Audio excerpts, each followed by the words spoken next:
میں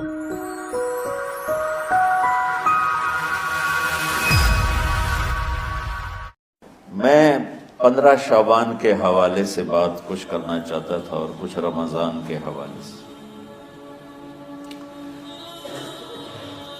15 شعبان کی رات میں ہمارے ملکوں میں، جو ہمارے عجمی ملک ہیں، اس میں وہ کچھ ہو رہا ہے جو نہ میرے نبی نے کیا، نہ صحابہ نے کیا، نہ تابعین نے کیا۔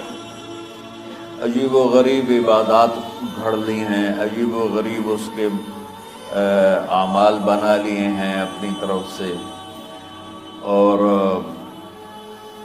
مسجدیں بھری ہوتی ہیں اور روشنیاں لگی ہوتی ہیں اور آتش بازی ہو رہی ہوتی ہے۔ میرے نبی نے اس رات کی فضیلت بتائی، عمل کوئی نہیں بتایا۔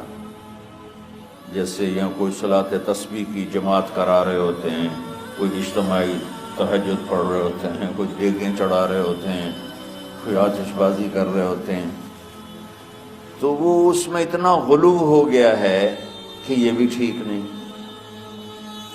اور کچھ علماء نے اس کے رد میں اس کا اتنا انکار کیا ہے کہ اس رات کی کوئی فضیلت ہے ہی نہیں، یہ بھی ٹھیک نہیں۔ اس بیچ کا راستہ، اس رات کی فضیلت میں جتنی احادیث ہیں وہ ضعیف ہیں، لیکن اتنی کثرت سے ہیں کہ ان سب کا مل کر جمع ہو کر کم از کم وہ حسن لغیر ہی تک تو پہنچ جاتی ہیں۔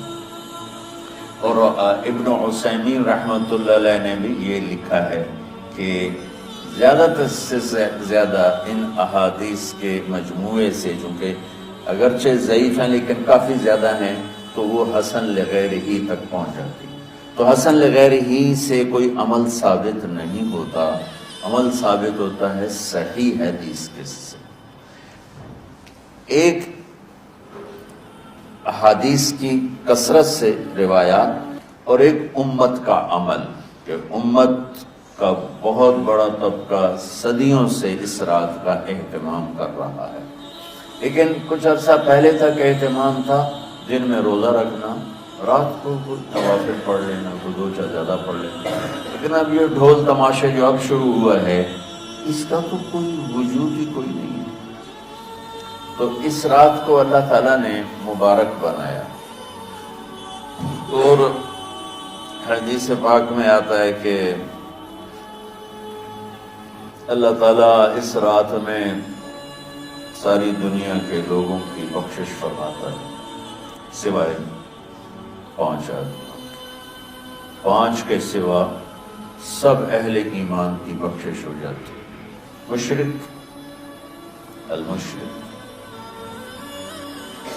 پہلا مشرک، دوسرا مشاحن، مشاحن کیسے کہتے ہیں؟ دل میں بغض رکھنے والا، کینہ رکھنے والا۔ تیسرا مسبل ازارہ، اپنے پاجامے شلوار چادر کو ٹخنوں سے نیچے تک لے جانے والا، لیکن ایک شرط کے ساتھ کہ وہ تکبر کی وجہ سے، سستی کی وجہ سے ہے، غفلت کی وجہ سے ہے۔ چونکہ جب آپ نے ایک مرتبہ اس کے بارے میں بات کی تو حضرت ابوبکر صدیق نے کہا یا رسول اللہ، میری چادر، عرب چادر باندھتے تھے، جیسے ہمارے پنجاب کا لباس چادر تھا، اب وہ کم ہو گئے۔ ہماری تو بزرگ عورتیں بھی اور مرد بھی سب چادر باندھتے تھے، شلوار تو کسی کو پتہ ہی نہیں ہوتا تھا ہمارے بچپن میں۔ یہ تو پھر آہستہ آہستہ جب تعلیم آئی تو شلوار دیہاتوں میں بھی اور شہروں میں عام ہو گئی۔ تو اگر وہ اس لیے لٹکا رہا ہے کہ طبیعت میں تکبر ہے، پھر اس وعید کا وہ حقدار ہے۔ اگر ویسے اس کی نیچے جا رہی ہے تو میرا مالک ایسا، وہ تو ہے ہی رحیم و کریم، ہے ہی رحیم و کریم، ہے ہی رحیم و کریم، صرف شلوار نیچے لٹکانے سے وہ اتنی شدید سزا دے۔ اگر اس کے پیچھے تکبر ہے، پھر ہے یہ تکبر نہیں ہے تو انشاءاللہ وہ اس سے محفوظ ہو. تو اپنی چادر کو لٹکانے والا، لیکن بشرط تکبر. کتنے ہو گئے؟ عاق لوالدیہ، ماں باپ کا نافرمان. نافرمان ایسا کہ دکھ دینے والا. چھوٹی موٹی اونچ نیچ تو ہر بچے سے ہو جاتی ہے، جن نے والدین کو ٹکڑے ٹکڑے کر دیا اور ان کو دکھ دے دے دے دے کے ان کا سینہ چیر دیا ہو. کیونکہ آپ کہتے ہیں پرزے کرنا کسی چیز کو، تو اپنے دکھ دے کر اپنی بدتمیزی کے ساتھ اس نے ماں باپ کا دل زخمی کر دیا ہو، ایک یہ نہیں معاف ہوتا. پانچواں مدمن خمر، مسلسل شراب پینے والا، مستقل جو شراب کا عادی ہو. ان پانچ کو مؤخر کر دیا جاتا ہے. معافی نہیں ہونے کا مطلب یہ نہیں کہ اللہ تعالیٰ کبھی معاف نہیں کرے گا. معافی نہ ہونے کا مطلب یہ ہے کہ یہ پانچ ایسے گناہ ہیں کہ اس کی وجہ سے بخشش رک جاتی ہے. اگر وہ شرک سے نکل آئے، وہ کینہ سے نکل آئے، وہ تکبر سے نکل آئے، وہ والدین کی نافرمانی سے نکل آئے، شراب چھوڑ دے، تو ان کی بھی بخشش ہو جائے. جب کوئی توبہ کرے گا فوراً بخشش ہو جائے گی. نہ 15 شعبان کی ضرورت ہے، نہ لیلۃ القدر کی ضرورت ہے، نہ بیت اللہ جانے کے ساتھ توبہ کی شرط ہے. جہاں بھی وہ بیٹھ کے توبہ کرے گا، جس لمحے میں کرے گا، اسی وقت اس کی توبہ قبول ہوگی اور اللہ اس کے پچھلے سارے گناہوں کو معاف فرما دے گا.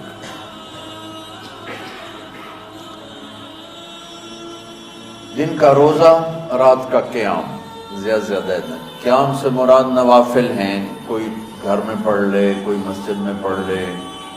نوافل، نفلی عبادات گھر میں ہی افضل ہوتی ہیں. میرے نبی سنتیں ہمیشہ گھر سے پڑھ کے آتے تھے. تہجد اپنے گھر میں پڑھتے تھے، مسجد میں نہیں پڑھتے تھے. سوائے اعتکاف کے آپ اپنے نوافل سنتیں سب گھر میں پڑھتے تھے اور مسجد میں صرف فرض آ کے ادا فرماتے تھے. اور اس کے بعد بیٹھنا ہوتا تھا تو بیٹھ جاتے تھے، اٹھنا ہوتا تھا تو اٹھ جاتے تھے. تو اعتدال اللہ کو ہر چیز میں پسند ہے. دنیا جو مختصر ہے اس میں کیسے پسند نہیں ہوگی؟ آخرت جیسے معاملے میں بھی اللہ ہم سے کہہ رہا ہے اعتدال، امتن وسطا. ایسے عیسائیوں کی طرح ترک دنیا بھی نہ کرو، یہودیوں کی طرح دنیا کے پیچھے نہ پڑ جاؤ.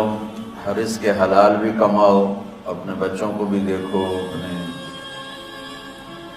فرائض کو بھی دیکھو جو دنیاوی ہیں، اور اللہ سے بھی اپنا معاملہ ٹھیک کرو اور درست کرو. بعد کے زمانے میں صحابہ کے بعد سے ہی ایک انتہا پسندی امت میں آئی. ساری رات جاگنا. فلاں بزرگ تھے وہ رسے سے اپنے بالوں کو باندھ لیتے تھے کہ نماز پڑھتے پڑھتے جب نیند آئے اور جھٹکا لگے تو رسے سے بندھے ہوئے بالوں سے اس جھٹکے سے تکلیف ہو اور ان کی آنکھ کھل جائے اور پھر نفلوں میں شروع ہو. ایک فلاں بزرگ تھے وہ اپنے آنکھوں میں نمک کا سرما لگاتے تھے تاکہ آنکھیں جل جائیں، اس میں وہ جلن پیدا ہو جائے، نیند اڑ جائے. یہ ایسے واقعات بھرے پڑے ہیں. فلاں بزرگ تھے انہوں نے 30 سال عشاء کے وضو سے فجر کی نماز ادا کی. یہ اپنی جگہ پہ بزرگی ہے، لیکن یہ دین ہم پیش نہیں کر سکتے. فلاں بزرگ تھے وہ 30 سال سے ستو کھا رہے تھے کہ روٹی کھانے اور ستو کھانے میں 70 دفعہ سبحان اللہ کا فرق پڑ جاتا ہے. تو روٹی کھائیں تو 70 دفعہ سبحان اللہ کم کہہ سکتے ہیں، اور ستو کھائیں تو 70 دفعہ سبحان اللہ زیادہ کہہ سکتے ہیں. تو لہٰذا انہوں نے کہا مجھے تو 30 سال ہو گئے، میں تو ستو کھا رہا ہوں، میں تو روٹی نہیں کھا رہا.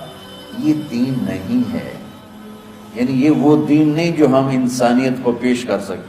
یہ تو لوگوں کو دوڑانے والی بات ہے. اور ایک آدمی ایک بزرگ سے ملنے گیا تو وہ نوافل پڑھ رہے تھے.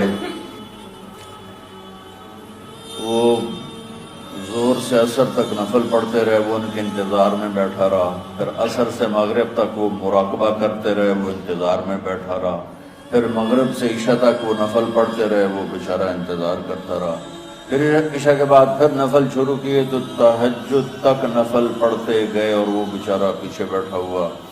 تو تہجد کے آخر میں ان کی مسئلے پہ بیٹھے بیٹھے ایسے اونگ آ گئی، تو یوں جھٹکا لگا تو کہا یا اللہ میں اس آنکھ سے پناہ مانگتا ہوں جو سونے سے اس کا دل ہی نہیں بھرتا۔ اور پھر اس کے بعد فجر کی نماز پڑھ کے اشراق تک بیٹھے رہے، پھر اشراق پڑھے، اخیر وہ بیچارہ اٹھی کے واپس آ گیا، لگتا ہے ناندا ویلی کوئی نہیں۔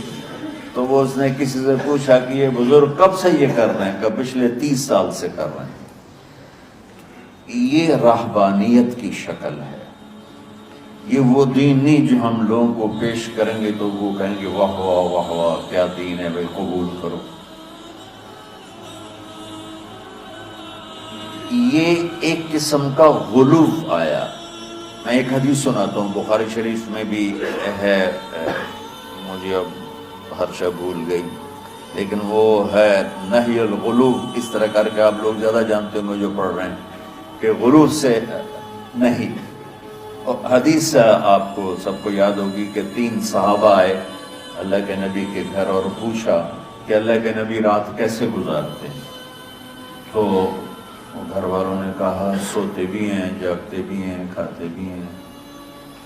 تو وہ تینوں آپس میں کہنے لگے وہ تو نبی ہیں، سوئیں بھی تو کوئی بات نہیں، اور شادی ہے کوئی بات نہیں، ہم تو نبی نہیں، ہمیں تو کچھ کرنا چاہیے۔ ایک نے کہا کہ میں ساری زندگی روزہ نہیں چھوڑوں گا، ایک نے کہا کہ میں ساری زندگی سوؤں گا نہیں، ایک نے کہا میں ساری زندگی شادی نہیں کروں گا۔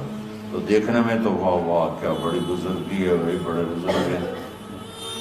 ہمارے نبی کو پتہ چلا، آپ نے تینوں کو بولا کہ تم مجھ سے زیادہ اللہ سے ڈرنے والے ہو، میں تم سے انا اتقاکم